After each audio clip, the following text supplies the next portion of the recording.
justice system is built to only consider its effects on men.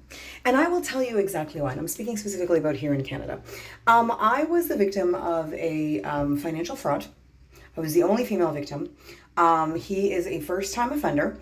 He is 61 years old, and he frauded about $530,000 out of multiple people over the span of 2 years, and we've been going through litigation abuse for the following 5. Let's combine that to your typical domestic violence case that actually goes to court or trial. Typically, the victims have been in that situation for a very long time. Typically.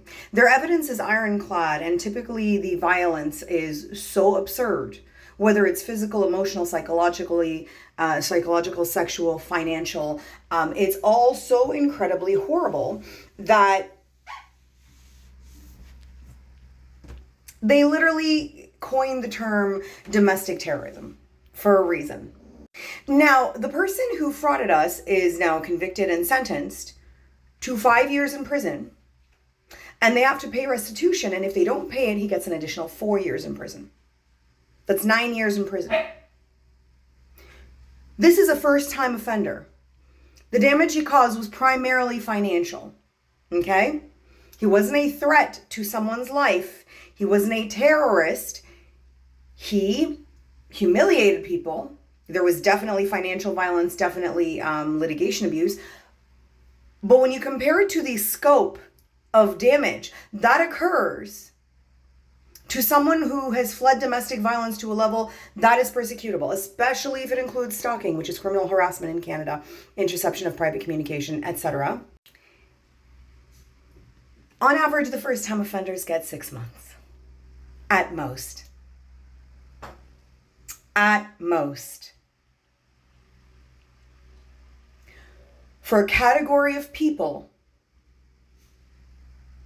that are clinically proven as per peer-reviewed studies to be unrehabilitatable. Not with anger management, not with anything. Because the fact is, even when they do anger management, they just get better at abusing covertly. That's all they do. And so when you compare financial damage, which is affecting primarily male victims, versus domestic violence, which affects primarily female victims, and you look at the magnitude of harm that happens, like actual legitimate harm, including offing the woman in many cases, you can explicitly see that this system is designed to preserve, reward, and punish the harm caused to men. Even with all the new changes, making it easier to prosecute, the vast majority still only get probation at like on average. But if they do make it to jail, it's 6 months. Do you feel the discomfort yet? And more importantly, what are you going to do about it?